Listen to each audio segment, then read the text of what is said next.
My son took the luxury cruise cabin I waited 6 months for and gave it to his mother-in-law. Then he turned to me, smiled, and said, "Thank you for sponsoring the trip." I stood there in front of everyone as if I were just the maid who paid. Something inside me snapped. The woman I had been for 72 years began to disappear.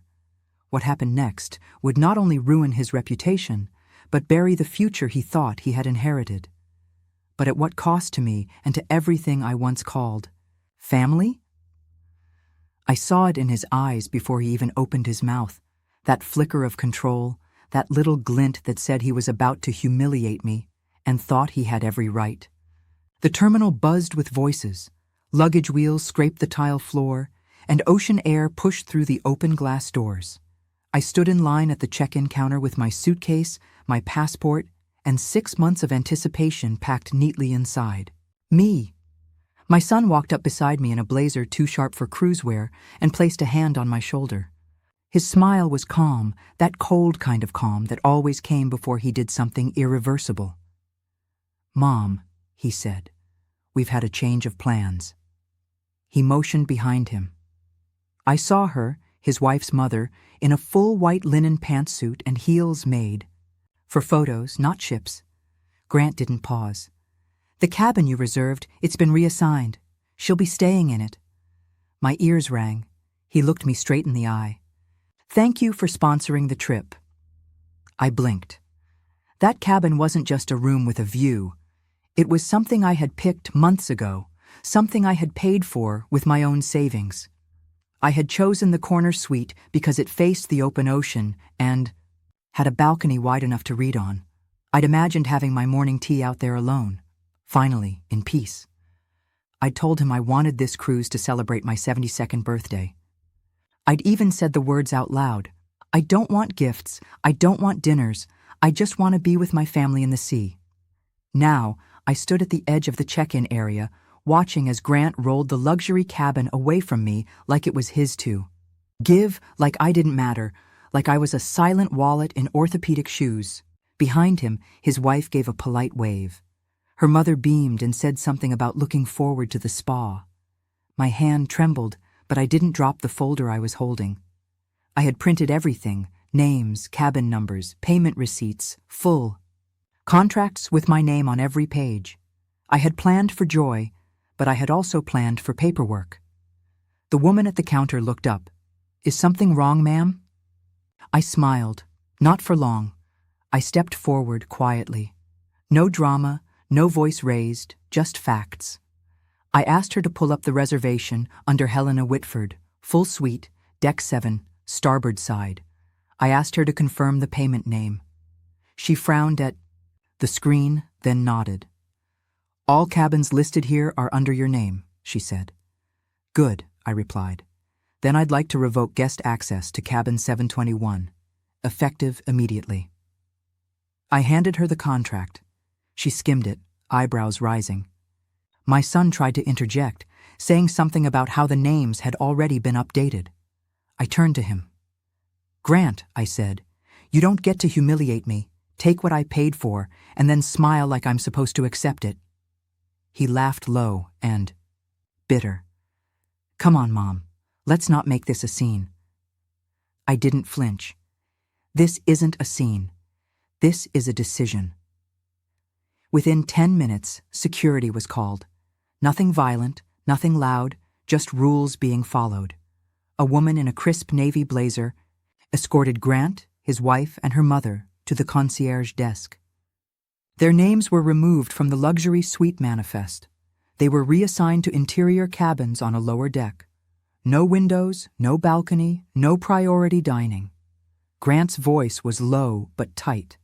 He was trying not to lose it in front of the other passengers, but the damage was done. People had pulled out their phones. I saw one girl whispering, pointing. The woman next to me, probably my age, leaned closer and whispered, "You just did what every mother dreams of doing, but never dares." I didn't answer. I just nodded and turned toward the boarding bridge. I didn't come here for revenge, but I wasn't going to accept this. Not from my own son, not after everything I had poured into him. I walked up the ramp alone. A crew member offered to help with my bag. I let him. Behind me, I could hear Grant calling my name. I didn't turn around, and for the first time in a very long time, I felt the wind on my face and realized I had taken the first real step back into my own life. The hallway outside the suite was quiet, carpeted in navy blue with gold trim, the kind of stillness that wrapped around your shoes and made every step feel heavy. I tapped my keycard against the scanner, heard the soft click, and pushed the door open. Inside, the room smelled like citrus and new wood, curtains drawn back. Ocean light poured through the balcony window, bouncing off polished wood and clean linens. I set my bag down gently. Everything was pristine, but I was not. I moved to the balcony, slid the glass door open, and stepped into the wind. The ship had barely begun its slow drift from shore. Miami was still visible. So was the terminal. And maybe if I leaned just right, I could see him. Still at the desk, still bargaining for a seat he no longer owned. It would take him a while to understand that I had not just reacted, I had prepared. Weeks before the cruise, I had already seen signs, comments about budgeting, little hints from his wife about how cabins could be swapped or changed if needed. The tone in their voices was different, the way they treated me in emails. Short, dismissive, polite, but cold. So I gathered the paperwork, had my lawyer review the booking structure, put every cabin under my name, even the insurance, even the dining packages, just in case. Sophia called it paranoia. I called it protection. She was right about one thing, though. I had let this boy treat me like an afterthought for far too long. I sat down on the balcony chair, pulled the blanket over my legs, and let the engine's vibration hum through the floor. There was a strange comfort in knowing the ship was moving, and that for the first time I had made a choice no one could undo. No argument, no yelling, just clean, decisive action. The door knocked once. I didn't flinch. I stood up, walked back inside, and opened it. Sophia stepped in, sunglasses still on, scarf tied tight. Her posture was sharp as always. She didn't smile, just looked at me and nodded. "Well then," she said, "he picked the wrong old woman to cross today." I poured her a glass of water. Neither of us spoke for a moment. She sat down at the table near the window, crossed her legs, and exhaled. Slowly. "You could have cried. You could have walked away." "I didn't." "No, you didn't." I leaned against the wall, arms folded. The silence between us wasn't cold. It was the kind that only comes after something big, like standing in the middle of a broken vase before anyone moves to sweep. Sophia finally turned to me. "You know what happens next?" I nodded. He's not just angry, he's embarrassed. And people like him never forget humiliation. Let him remember that's not the issue. The issue is what he will do to try and take control back.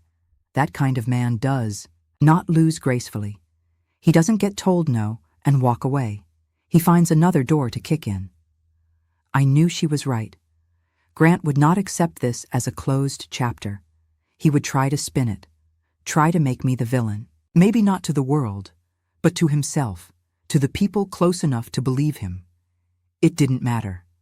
I had the contracts, the bookings, the power to revoke his access, not only on this ship but in my life, and I was ready to use it. Sophia leaned forward. "Helena, are you done pretending that love means surrender?"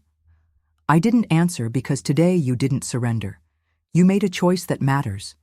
And when you go back home, that choice better extend beyond cruise cabins. I looked at her, then down at my hands. They were steadier than I expected. Later that evening, after dinner, I went down to the concierge desk to make one more adjustment. I handed over my ID and quietly requested that all booking privileges tied to Grant and his wife be fully revoked for the remainder of the cruise. No spa access, no specialty restaurants, no exclusive lounges, no exceptions. The woman at the counter looked surprised, but she didn't argue. She nodded, typed into her system, and handed me a printed confirmation. It was a small piece of paper, but it weighed more than it should have. I folded it, placed it in my bag, and turned back toward the elevators. As I stepped in, I caught a glimpse of him through the glass wall of the deck, Grant pacing, talking on his phone, his face flushed, his wife seated beside him, arms crossed, staring at the ocean. He hadn't noticed me, and I didn't stop to let him. I rode the elevator to the top floor, walked out to the upper deck. The eye. Wind had picked up. I closed my eyes and let it hit me full in the face.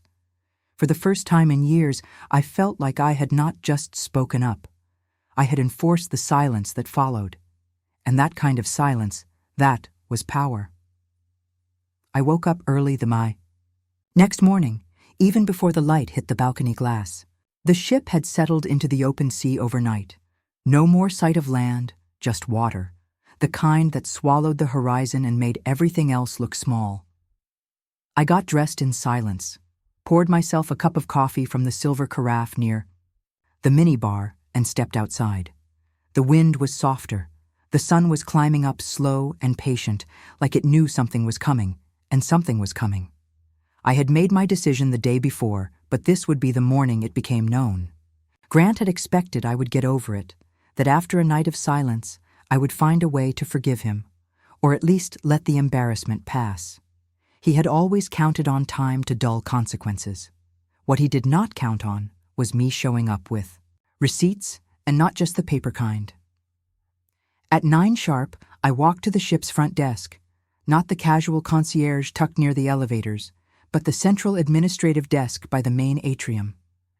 It was open to all floors, flanked by grand staircases and glass sculptures that looked more expensive than useful. This was the place where people came to complain, to demand, to settle. And I had come to do all three. I brought the contract folder, the printouts, and the booking agreement signed under my name for all premium services attached to my cabin. The woman behind the desk wore a crisp navy blazer and a name tag that read Guest Relations Manager. She smiled politely, then asked for my name and cabin number. I gave it to her clearly. I also provided the exact reason for my visit. I am requesting the removal of all linked privileges tied to 2 names, one being my son, the other his wife. She hesitated. I did not. All specialty dining, spa packages, priority boarding access, digital concierge, sunset wine tastings. Any booking enhancements they used my status to obtain, I want them revoked. Not modified, not downgraded, removed. The assistant blinked. I could see she was used to entitlement, but not precision. She glanced down at her screen, typed something, and confirmed that, yes, those privileges were active. Yes, they were connected to my account, and yes, I had the authority to cancel them. Then I would like you to proceed, I said. I signed the TAOM release form. She printed 2 sets of notices, one for me and one to be delivered to the affected guests. I took my copy, tucked it in my bag, and turned without a word. As I walked through the atrium, the pianist began playing something familiar, soft, elegant. It echoed off the marble and chandeliers like a closing line at the end of a chapter. At noon, word began to travel. Sophia found me on the upper deck. She did not speak right away, just slid into the lounge chair beside mine and handed me her phone. A video was already playing. It was grainy, taken from one of the poolside lounges. You could see Grant standing in front of the guest services desk, arms moving too fast, voice sharp but hushed. His wife stood next to him, arms folded, her mouth tight. Behind them, the staff member handed over 2 sealed envelopes. The title someone added over the video read, When Your Mama Is Not the One to Mess With. It had over 9,000 views already. I handed the phone back. Sophia raised an eyebrow. That was clean, she said. I said, nothing. I just adjusted my sunglasses and looked out at the sea. It was not long before the whispers started, the kind that travel faster than the engines below our feet. People started recognizing him. A couple walked by our chairs, glanced at me, then looked away quickly. I saw a few young passengers pointing at a tablet, passing it around. The ship was big, but not big enough to outrun gossip, and this time the gossip was not in his favor. By dinner, the damage had settled in. Grant and his wife walked into the main dining hall, wearing expressions that tried too hard. Their posture said control. Their eyes said defeat. They sat far from us on the other side of the hall at a table near the kitchen doors. No window, no wine pairing, no polite small talk from the sommelier. Their table had no place cards, no floral centerpiece, no folded napkins, just plain white china and a waiter who barely made eye contact. I continued eating without looking in their direction. My steak was cooked well. My glass stayed full. At dessert, the band played a soft jazz number. I watched the room, watched how heads turned when Grant stood to leave. He looked thinner somehow, though only a day had passed. His movements lacked the swagger he always wore. He did not glance my way. He walked out as though the floor had lost its weight under him. That night, as I returned to my cabin, I found another printed update slid under my door. It confirmed full deactivation of linked onboard privileges, including pre-booked reservations made under my account that had been reassigned without authorization. They were no longer under my name. They were now subject to full onboard pricing and availability. Grant had to pay, not just with money, but with silence, with stares, with the weight of watching every amenity slip away. And he would pay more, because this was only the beginning. He had touched what was not his. He had counted on my silence. He had taken me for granted, but I had taken notes, and now I was writing the version where I did not just survive him. I erased his grip entirely. Tomorrow, I would go even further. But tonight I sat by the window, opened a bottle of chilled white wine from my minibar, and raised a quiet glass to the ocean. It had taken decades, but I had finally stopped asking for a place at the table. I had built my own table and made sure he was not invited. The next morning, I received an email alert from the estate attorney I had used back in Napa. It was a short message, just a polite heads up, nothing urgent. But I knew what it meant.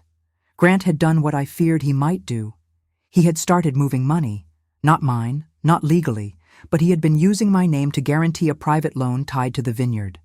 The same vineyard my late husband and I built from nothing. The same vineyard that had been in my name since the day we bought the first 10 acres 40 years ago. I opened the email fully. Attached was a scanned copy of a lien. It had been drafted 6 weeks ago and submitted to a private lender. The collateral listed was a 150 acres of agricultural land in Sonoma County. Registered owner Helena Whitford, but the signature on the filing was not mine. It was forged, and the accompanying paperwork had been rushed through a junior clerk without proper verification. Grant had counted on no one looking too closely. He had done this behind my back, quietly, confidently, and now he had walked right into a noose of his own making. I sat still for a long moment. Then I called my lawyer. By noon, the process was already in motion. The bank that held the legitimate deed to the vineyard had no record of this new lien. Because it was fraudulent, it triggered an automatic review. And the moment my lawyer submitted proof of forgery, the loan became a legal liability. Grant now owed $672,000. Personally, immediately. His name was on the contract. The forged lien was considered attempted fraud against a secured asset. Because I had not pressed charges yet, the process was paused at a civil level, but it would not stay that way for long. That evening, as the ship docked briefly at a port city for overnight fuel and restocking, I made one more call. I informed the vineyard's management team that Grant was to be removed from all internal accounts. He had no authority, no access, no say in anything. I followed that with a formal letter from my attorney stating that any activity tied to his name regarding the vineyard was to be flagged and frozen. He had tried to leverage the land behind my back, and now he would learn what happened when the land turned its back on him. At dinner, I arrived early and sat alone. The restaurant was quieter than the night before. The band was still playing, but softer now, like they too sensed something had shifted. Grant did not show up, neither did his wife. A waiter mentioned they had requested room service. By the time dessert was served, a crew member approached me quietly and handed me a printed message. It was a request to meet from Grant. He had left 3 voicemails that day. I had listened to none of them. I placed the envelope under my plate and continued eating. Later that night, I walked the upper deck. The wind was colder than usual, brisk against my face, the kind that cleared everything unnecessary from the air. I leaned against the railing and let it hit me. Not just the air, but the weight of the choices I had made. They were not rash, they were overdue. Grant had borrowed against a future that was never promised to him. He had built his plans on land he did not own, thinking that my silence was permanent, that my love was a weakness, that he could maneuver behind my back while smiling to my face. He had underestimated the kind of silence I carried, the kind that watched, the kind that remembered, the kind that acted when the time came. The next morning I had breakfast with Sophia. She had heard the news. Of course she had. Things moved fast on the ship, even faster when someone like Grant tried to act like nothing was wrong. She handed me a newspaper someone had printed out from the ship's media center. It was from back home. The headline was short, sharp, and public. Prominent vineyard faces allegations of financial misconduct. Beneath it, a subheading mentioned a family trust, forged documents, and pending review. It had gone local, but it would not stay there for long. I folded the paper and placed it in my bag. This was not just scandal. This was exposure, and for Grant, exposure was poison. His world depended on perception, on charm, on partnerships that looked safe, on a brand that could sit on a wine label and not scare investors. That was over now. The soil he had walked on had turned to sand. Sophia looked at me and said nothing. She didn't need to. I could feel the quiet between us. Say everything. I spent the rest of the day in my cabin reviewing documents, not for revenge, but for precision. The trust fund my husband left was airtight. Grant had never touched it, but now I would ensure he never would. The transfer of the vineyard into a restricted educational foundation began that evening. It would take weeks to finalize, but it had started, and once complete, the vineyard would no longer be part of the family estate. It would exist as its own entity, protected, focused on agricultural research, education, and scholarships for women in farming. It would belong to no heir, only to purpose. I signed the first round of papers, dated them, and placed them in a secure file. By nightfall, I poured myself another glass of wine. The bottle had a label Grant had once designed. I looked at it for a moment, then poured the rest down the sink. The vineyard had survived floods, droughts, wildfires, and now it would survive him. And I, too, was done surviving. Now I was dismantling. I received the handwritten note just before dusk, folded neatly in half, slipped under my door with nothing but his first name on the outside. The ink was rushed, a little smudged. Inside, the message was short, a request, one final conversation. He wrote that he would be in the observation lounge at 7, that he would wait. I left the note on the desk for an hour. Then I got dressed. The lounge was quiet when I entered. Wide glass walls framed the ocean, painted in amber light. The room was mostly empty, just the soft hum of the sea and a low jazz instrumental playing through the speakers. He was already seated, back to the window, elbows on the table, fingers pressed together like he was bracing for impact. He stood when he saw me. I didn't offer a greeting. I pulled out the chair across from him and sat down. Neither of us spoke right away. He was thinner, just slightly, not from time, but tension, the kind that weighs behind the eyes, the kind that builds from pretending too long. He looked at me and waited. When I didn't say anything, he began. I never meant for things to go this far. I said nothing. It was just supposed to be a short-term solution. The vineyard was underused. I thought if I got ahead of the funding, I could present a plan, then come to you with something tangible. He paused. I never expected it to unravel like this. I held his gaze. You forged my name. You filed fraudulent paperwork. You used land you did not own to secure a personal loan. He blinked. I saw his throat shift. I made a mistake. I was under pressure. We were behind on everything. I thought you would understand once it worked. He leaned forward. You always made things work. You always had a plan. I was trying to be like that. No, you were trying to get away with it. He flinched at the tone. It wasn't loud, but it was final. He shifted in his seat. Mom, I know I've let you down, but I'm asking you not to destroy me. I let the silence sit there, let him feel it. You tried to destroy me first, just quietly. You replaced me on a trip I paid for. You reallocated the cabin without even telling me. Then you pretended like it was no big deal. You thought I would swallow it the way I've swallowed everything else over the years. You thought my love would keep me silent again. His mouth opened, then closed. You wanted me gone, not just from that cruise suite, but from the legacy, from the vineyard, from the last thing your father and I built together. You wanted to erase me while I was still alive. He looked away. I didn't mean to disrespect you. You didn't mean for me to notice. He rubbed his forehead. His shoulders were slouched. The words were starting to land now, one by one, slow but heavy. I always thought you would be proud if I took initiative, if I built something on top of what you gave me. You didn't build, you leveraged.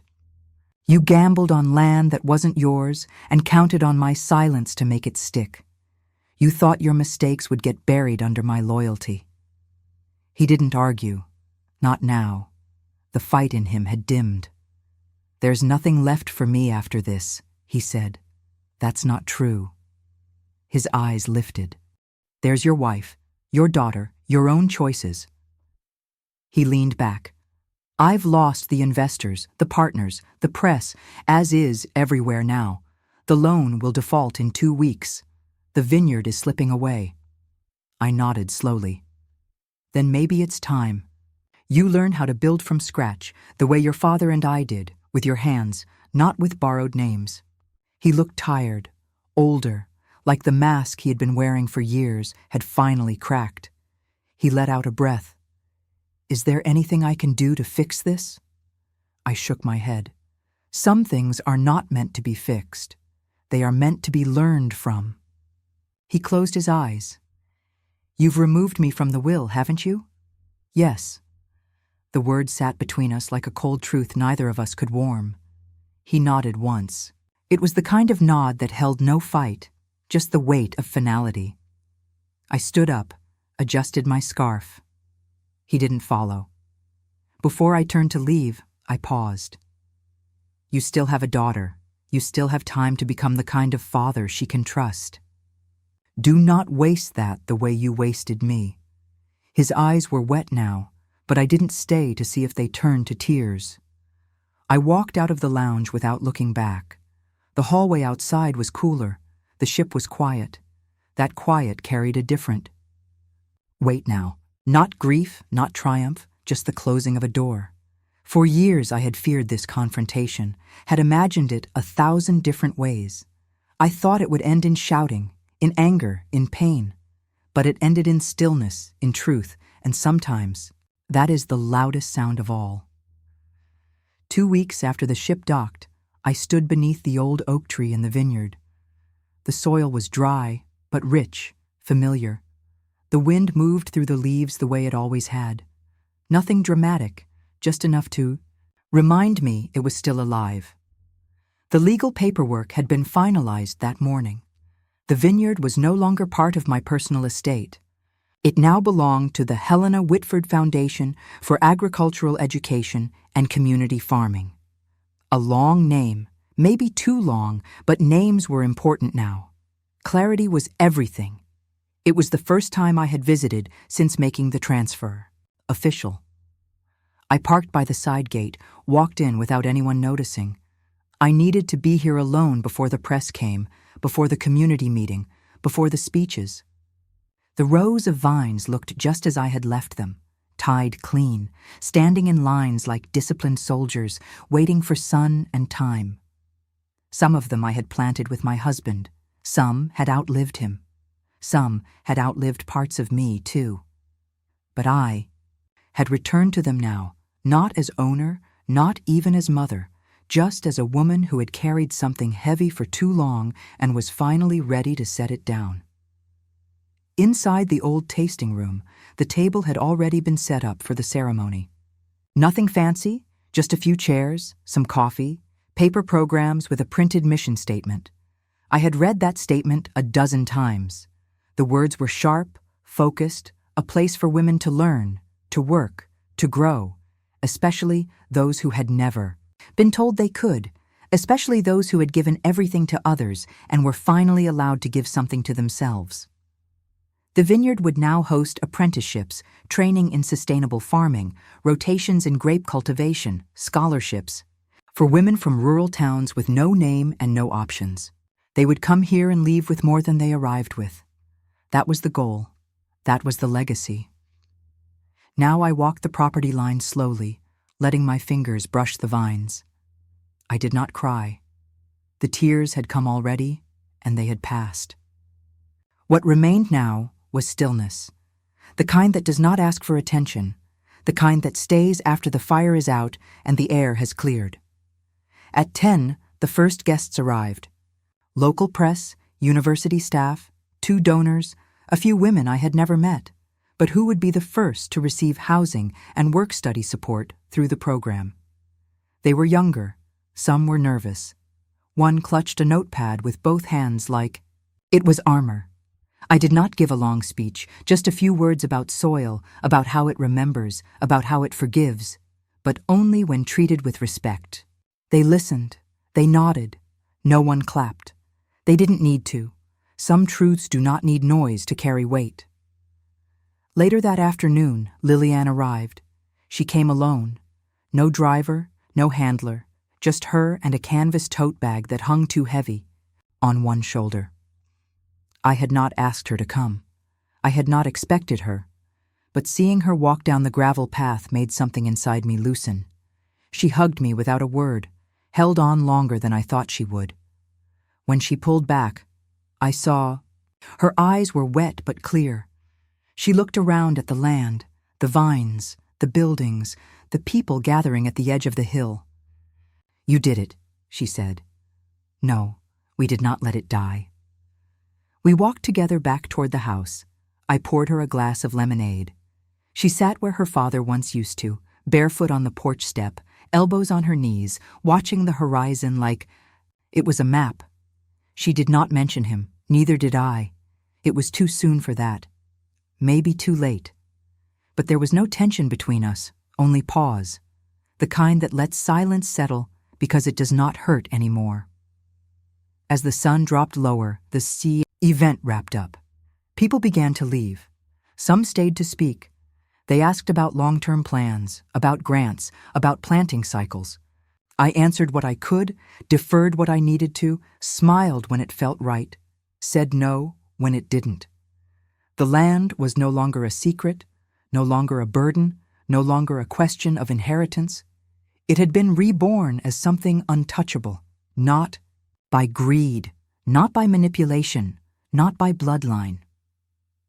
That evening, I walked the vineyard one last time before heading home. The lights in the barn had been turned off. The fields were quiet.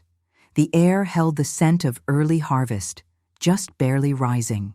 Through the breeze, in the corner of the western field, I found the stone we had once carved initials into, just 2 letters, H and J. The carving had faded. Nature had softened it, but it was still there, buried beneath moss and time. I knelt beside it, not out of mourning, but memory. I whispered a few words, nothing rehearsed, just enough to be heard by the part of me that still believed in saying things out loud. Then I stood, brushed my hands clean, and walked back toward the house. Inside, the lights were warm. The kitchen smelled like rosemary. A neighbor had left a pie. The clock ticked slow. The walls held quiet. I poured myself a cup of tea, sat at the table alone, and felt for the first time in a very long time that nothing more needed to be said. 3 months later, the vineyard had a new rhythm. Not rushed, not loud, just steady. Apprentices came in the morning before the sun got too high. They worked the soil, checked the irrigation lines, tracked growth. Patterns on clipboards. Some wore borrowed boots. Some still wore fear in their shoulders. But they were learning, and that was enough. I had moved back into the small cottage behind the main house. It was the one Jack and I built in the early years, back when we didn't have money for insulation or proper roofing. We used to joke that the cold kept us honest. Now it kept me focused. I didn't take calls from the press anymore. I didn't give interviews. I let the work speak for itself. And it did. The foundation gained traction. A small write-up appeared in a national publication. Not about me, but about the women, about what they were building out here with their hands and their hunger to belong somewhere. I clipped the article and slid it into a folder. One day, someone else would add to it. Lillian visited twice a month, sometimes more. She helped with the volunteer coordination, sat in on budget meetings, and even started taking notes for a possible internship proposal she wanted to submit to her university. She didn't ask for special treatment. She didn't use my name like a shortcut. That mattered more than she knew. One afternoon, as we walked past the northern slope of the property, she asked if I had any regrets. I didn't answer right away.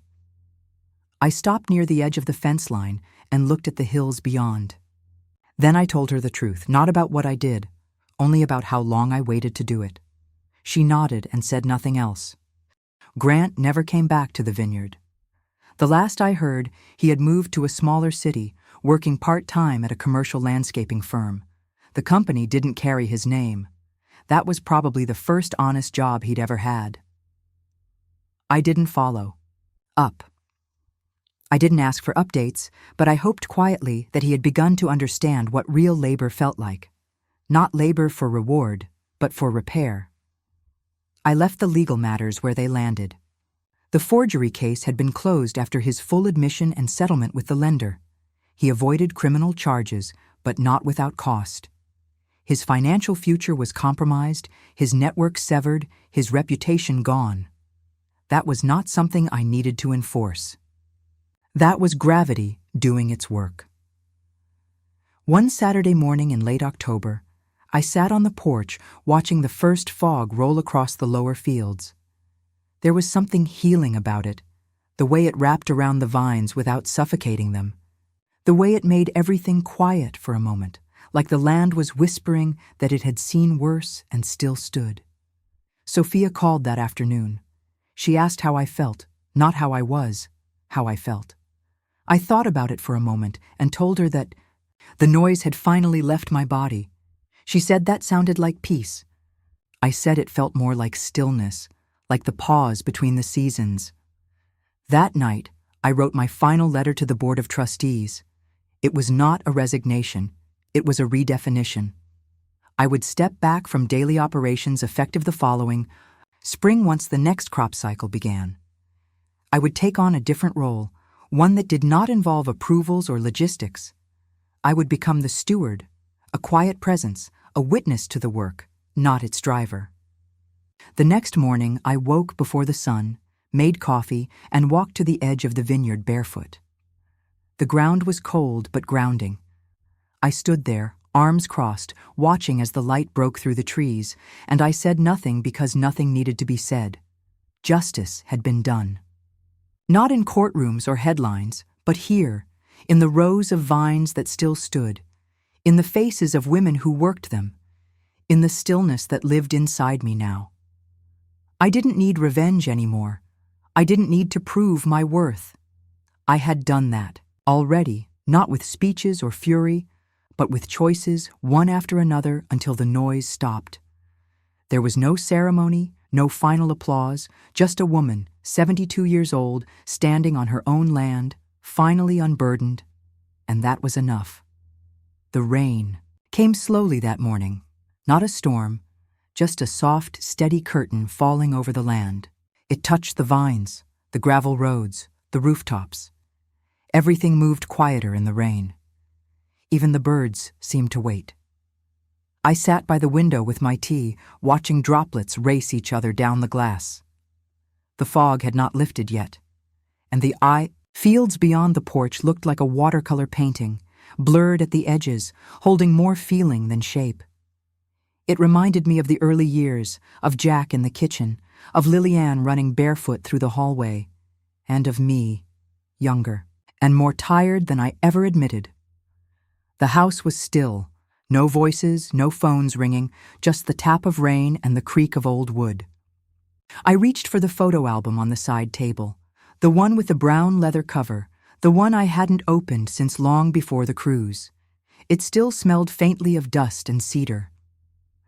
The first photo was of the vineyard when it was just an open field. No rows, no irrigation, only Jack and I standing under a borrowed sun umbrella, holding shovels like weapons against the unknown. We had nothing then, no reputation, no inheritance, just sweat and borrowed faith. I turned the page, Lillian's second birthday, her curls wild, her cheeks round, Jack holding her like she was breakable. My mother in the background, half smiling, half judging, as she always was. I looked at my own face in that photo, younger but guarded, the kind of face that had already learned how to carry weight and hide the strain. Page after page, the years unfolded. School plays, harvest festivals, kitchen messes, Christmas mornings. None of it perfect, but all of it full. And now, as I traced each image with my finger, I realized how much of it I had stored away, not just in books, but in silence. I had lived much of my life between moments, always waiting, always holding breath, always carrying until I stopped. That stopping had changed everything, not just for me, but for the land, for the story it would now tell. The vineyard had become more than legacy. It had become an offering, not a gift handed down through blood, but a place opened wide for those who needed it most. Outside, the rain eased. The clouds began to shift. I closed the album and stood, wrapped myself in a shawl, and stepped onto the porch. The air smelled clean, earthy, the kind of scent you only get when the land has been touched and not taken. I walked the path slowly, let the water soak through my shoes, past the barn, past the first row of vines, past the stone where Jack and I carved our initials. I didn't stop there. I kept walking. Toward the edge of the property was a small grove of trees we had never developed. Too rocky for planting, too shaded for grapes, but beautiful, wild, untamed. It was where I often went when the world felt too tight. I stepped between the trunks, letting the quiet gather around me. The leaves dripped rain in slow rhythm. The air was thick with moss and memory. There was no grand realization, no speech in my head, just a pulse of knowing that everything I had lost had somehow made room for what I had gained. That silence, when chosen, can become sanctuary. I stayed there a long time. Let the minutes pass without pressure. Let the past rest without needing to rewrite it. When I returned to the house, Lillian was sitting at the kitchen table, papers spread out in front of her, a pencil between her fingers. She had come in quietly, the way Jack used to when he didn't want to wake the house. She looked up and smiled. Her eyes were tired in the way young people's eyes get when they are trying to do things right. She told me about her proposal, about the educational module she was building. She had met with a few professors who supported the idea of integrating real farm experience into curriculum models for rural youth. She wanted to test it here at the vineyard. She wanted to call it Seed Cycle. I listened, nodded, made tea, sat across from her, and read through her notes. They were thoughtful, practical, not dreamy. She had grown up with dirt under her nails, even if she had forgotten that for a while. When she asked if I thought it would work, I didn't give her certainty. I just told her that if the roots were honest, the fruit would follow. Later that week, I attended the foundation board meeting as an observer. I didn't speak unless asked. I took notes. I watched the women who now made decisions in rooms I used to control. I felt no envy, only relief, like handing over the wheel after miles of driving alone. At the end of the meeting, one of the apprentices approached me. Her name was Myra. She was 24. She had grown up in a foster system, moved 12 times by the age of 16, and had never stayed anywhere long enough to feel grounded. But here, she said she felt rooted. For the first time, she didn't ask for advice. She just said, "Thank you," and that was enough. That night, I wrote in my journal, something I hadn't done in years. I wrote not about the past, but about the present, about the quiet dignity of watching something grow without needing to possess it, about the strength it takes to release what you once fought to keep. There is a time to carry, and there is a time to let be. This was my letting be. I always thought legacy was something you left behind. A building, a name, a row of numbers on a balance sheet. But over time, I've come to see it differently. Legacy is not what stands when you are gone. It is what changes while you are still here. The vineyard had changed. I had changed. The women who came through our gates each morning brought with them their own histories, their own burdens, and their own versions of starting over. And every time they knelt in the soil, every time they asked questions, made mistakes, harvested something with their own hands, they were writing something new into the land, not overwriting, but adding. Some days I walked the vineyard without a plan. I just listened. The wind through the leaves, the bees in the lavender beds, the low rhythm of boots against packed earth. There was a music in it now, one I had not heard in a long time. The kitchen had become a different kind of center. Women shared recipes, shared stories. Myra liked to bake. She made cornbread that reminded me of my grandmother.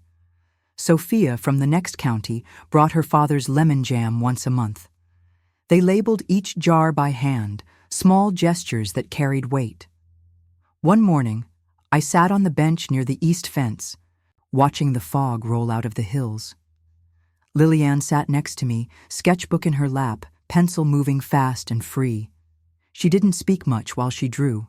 She didn't need to. That was her way of thinking. I asked her what the drawing was for. She told me she wanted to design a new label, something simple, no crest, no signature, just the shape of the land seen from above, a single vine across the center, thin but grounded. I told her it sounded right. Later that week, the board finalized a new program within the foundation. They named it after me, though I had asked them not to, the Helena Fund. It would support older women returning to agricultural education. Not the 20-somethings, but the 60-year-olds, the 70-year-olds, the ones who had raised others and now wanted to plant something for themselves. They came slowly at first, one or two women who had once worked kitchens or cleaned schools or raised children without thanks, women who now came with cracked hands and unsure eyes. But they came. I sat with one of them on a Tuesday afternoon, both of us snapping beans at the side table while the younger women ran logistics inside. Her name was May. She had grown up in Mississippi, moved west in her 50s to live with her sister. Now in her 70s, she wanted to learn to make things grow again. She didn't ask to be taught. She asked to be included. That inclusion changed something, not just for her, but for all of us. This was the legacy, not power, not property, but the widening of a circle. I wrote that line in my journal that night, the widening of a circle. It stayed with me. As fall crept in, we prepared for our first harvest season as a fully woman vineyard. No press releases, no banners, just gloves and baskets and honest work. I joined them in the field that morning, wore the same gloves, bent at the same angle, felt the same ache in my back by mid-morning. But I also felt something else, a kind of quiet pride, not loud, not celebratory, just steady. At lunch, we sat under the poplars near the irrigation shed. Someone passed a pitcher of tea. Another handed out sandwiches. No one checked their phones. No one rushed. It felt like family, even though none of us shared blood. I looked around that circle and thought of how far I had come from silence, from survival, from the anger that used to live behind my ribs. That anger had once kept me warm, but it could not build a future. Letting go of it had made space not for forgiveness, that was not the point, but for building something that could stand even after I was gone. Later that week, I walked through the grove behind the cottage, the one Jack and I never cleared. It had grown wilder, more roots, more vines crawling across the rocks. I didn't tame it. I left it as it was, a reminder that not everything needs shaping. Some things just need to be allowed to live. I sat on a low stone and closed my eyes, letting the sounds fold around me. Wind, birdsong, distant laughter from the house. I thought of Jack, not with sadness, but with steadiness. He would have liked this ending, not because it was dramatic, but because it was honest. I stayed there until the sun began to dip. When I stood, I didn't feel old. I felt rooted. Back at the house, I poured myself tea and wrote one last line in my journal before closing it. Legacy is not what you leave behind. It is what you set free while you are still here. And with that, I folded the day closed. The first. Snow came early that year, just a soft dusting over the hills, enough to catch in the dry grass and rest on the wooden fence lines. It didn't stay long, but it left a silence behind, the kind that settles in deep, not from cold, but from clarity. I stepped outside with my coat wrapped tight and watched the sky change color. The clouds were low and pale, stretched thin like linen. There was no wind, just the air, clean and still, like it had paused too. The vineyard had gone quiet, not empty, just resting. The season had ended. The last of the leaves had fallen. The fields were bare, but not lifeless. Underneath the surface, the roots waited, patient as always. They knew something most people forget, that growth happens where no one sees it. I walked the path down to the barn. The tools had been cleaned and hung in their places. The shelves were lined with labeled jars, neatly arranged. A few boots sat near the door, drying. I didn't touch anything. I just stood there for a while, letting the stillness hold me. Back at the house, the kitchen was warm, a small fire in the stove. The smell of cinnamon from a pot of tea steeping. I poured myself a cup and sat at the table, fingers wrapped around the mug. The heat sank into my hands, into the bones of my palms. I had spent most of my life in motion, planning, building, repairing, watching others, waiting for the next thing. And somewhere in all of that, I had forgotten the value of being still. Not idle, just present. Now stillness had become my greatest teacher. Lillian had taken on more responsibility at the foundation. She moved through meetings with a steadiness I recognized, not forceful, but grounded. She had stopped asking for approval, not out of defiance, but because she no longer needed it. Last week, she told me she was considering a year abroad to study regenerative farming in other countries. She spoke about it carefully, not to seek permission, just to share. I told her to go. She needed to stretch, to uproot for a while. That was how growth worked too. I had begun writing again. Not for publication, not for anyone else, just small pages in a new leather-bound book. Fragments, phrases, bits of memory. I did not call it a memoir. That word felt too final, too polished. This was not about shaping a story. It was about honoring it. One morning, I wrote down a sentence and circled it twice. I do not need to be remembered in full to be remembered. Well, That thought settled something in me. The need to be understood had always pulled at me quietly. But now I felt the strength of letting it go. Not everything needed to be named to matter. I spent more time in the grove. The wild space behind the house had become a sanctuary, not sacred in the religious sense, just sacred in the way silence becomes meaningful when shared with no one. The trees had grown thicker. The ground was uneven, full of roots and moss. But the light that filtered through carried a kind of grace. One afternoon I brought a blanket and sat under the largest tree. The bark was cracked, its trunk wide enough to lean against for hours. I didn't bring a book, I didn't bring tea. I just watched the branches sway, listened to the soil soften beneath me. There was peace in knowing that I had given the land back to itself, that the vineyard no longer bore the weight of expectation or legacy. It had become what it always wanted to be, a place of labor, of learning, of change. My final winter on. The land came with no warning, no announcement, just a slowing. My body moved a little softer. My breath came with more pores. The doctor called it natural. I called it right. I did not resist. I adjusted. I let my body teach me how to rest. The last project I oversaw was a stone bench placed at the western edge of the fields. It faced the hills where the sun set slow and golden. We didn't add a plaque. That would have made it about memory. I wanted it to be about presence. Sometimes I sat there in the afternoon wrapped in my shawl, watching the sky shift from blue to amber. Sometimes Lillian joined me, sometimes Myra, sometimes no one. All of it felt complete. One evening, as the light faded, I closed my eyes and listened to the wind. It carried the sound of distant laughter from the house, the soft clink of dishes being washed, the slow hum of something moving forward, and I smiled because I knew then that nothing had been lost, not truly. Everything I had once feared letting go of had returned in a different form. The love, the labor, the land. And in that moment, wrapped in quiet, held by everything I no longer had to hold, I felt the final truth settle into my chest like warmth, that a life well lived does not need to be large, only rooted and ready to let others grow. Spring returned softer than usual. The frost melted without protest. The soil opened early.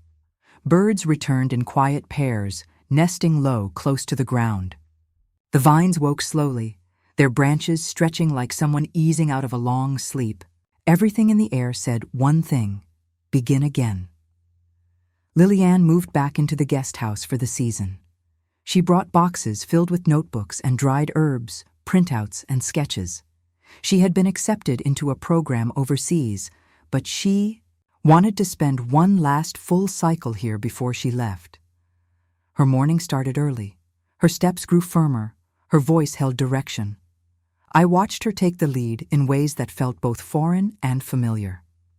It was not the kind of leadership that seeks control. It was the kind that listens, adapts, and returns.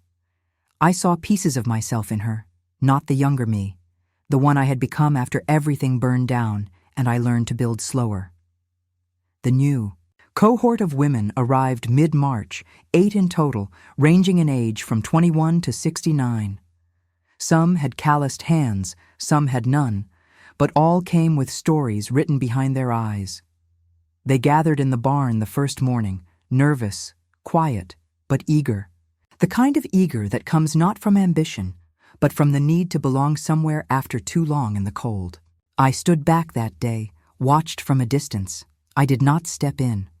I let Lillian open the program. She introduced the vineyard, the land, the expectations, and the invitation. Then she told a story. It was not about me. It was about the bench on the western edge. About how that space had no plaque because it was not for remembering. It was for pausing, for being with whatever needed to be felt. I closed my eyes for a moment as she spoke, not from pride, but from peace. In the following weeks, the women planted the first seedlings of the season: lettuce, chard, kale. Rows were marked with wooden signs they painted themselves. They added names to the markers, not the names of the plants, but their own names. This was how they would claim their space. One of the older women, Donna, had trouble with her balance. She leaned heavily on her right side, but she refused to sit out of any task. She moved slower, but every step she took with purpose. When the others offered to lift things for her, she smiled and shook her head.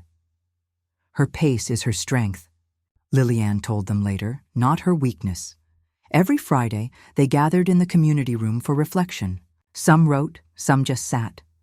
One read a poem she had written about her first memory of dirt. Another spoke of her fear of being seen. I sat in the corner and listened. I was no longer the voice in the room. I was the ground it stood on. One night, I found Lillian on the porch barefoot, her eyes on the moon. She said she had found an old cassette of Jack singing with his college band. She had never heard his voice in a recording before. She said it surprised her, not the sound, but the softness. She asked if I had missed him most in the noise or in the quiet. I told her the quiet, always the quiet. She nodded like she understood. In April, a box arrived from the university where Lillian would be studying next fall. Inside were guides, maps, and a letter from her future mentor.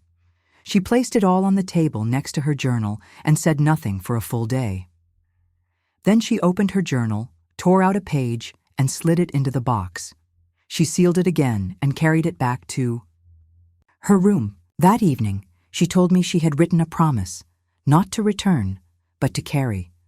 That wherever she went, she would plant something, even if it was just a name, even if it was just a habit of care.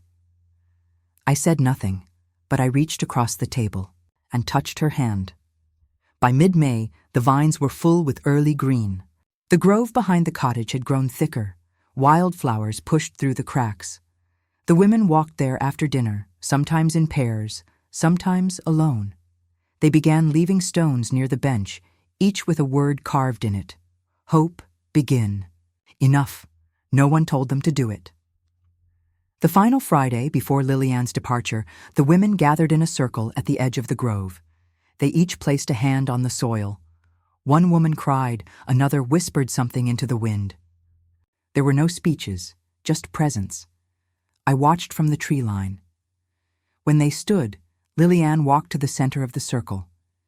She opened her journal and read from the page she had copied into the box. It said only this: build nothing for legacy. Build for breath. Build for pause. Build so others can plant after you. Then she closed the book, and the circle stayed whole. The final harvest I witnessed was quiet, not because it lacked meaning, but because it no longer needed to prove itself. The hands that picked the grapes knew what they were doing.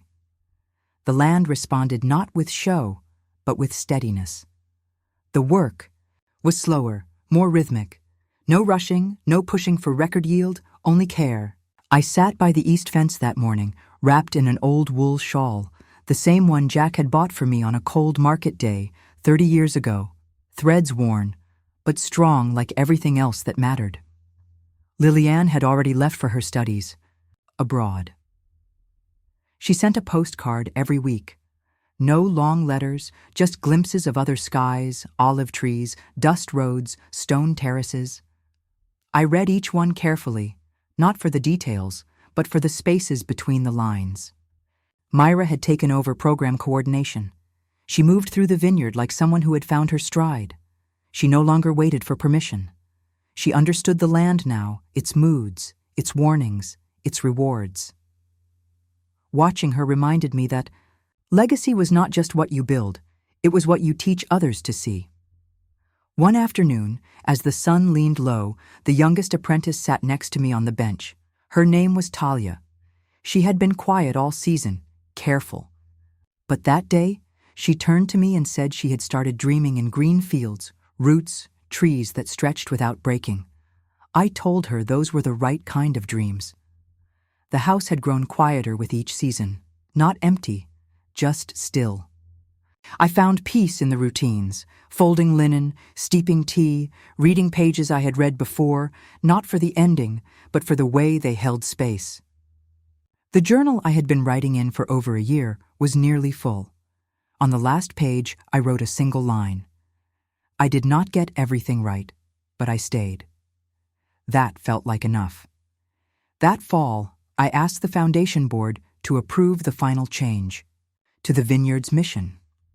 Nothing dramatic, just a sentence added to the charter, that this land would remain open to those seeking renewal regardless of age, background, or circumstance. That presence would be valued as much as output. That rest would be protected alongside labor. They agreed, and with that, I let go of the last official thread. I still lived in the cottage. I still walked the grove. I still drank the same tea. But now I was no longer at the center. I was part of the background, a steady shape in the corner of a larger picture. I did not fear this change. I welcomed it because true peace does not come from being seen. It comes from no longer needing to be. The last time I walked the full length of the vineyard, it was just after sunrise. Mist rose low between the vines. The sky was soft blue. A doe crossed the path ahead of me, pausing just long enough to meet my eyes. Then she moved on. At the edge of the property, I stood beneath the oak tree that had watched it all, the one Jack planted with Lillian when she was barely tall enough to reach the lower branch. It had grown strong, wide, unshaken.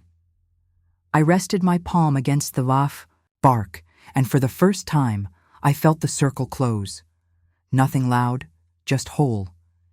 If this story found its way to your heart, let it rest there a while. Sometimes healing does not come with noise.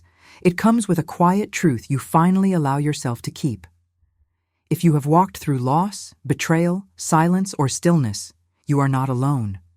And if you are learning to plant something new, no matter how small, I hope you find soil that welcomes it. Thank you for sitting with me through these words. And if the time feels right, share this story with someone who might need a reminder that it is never too late to begin again.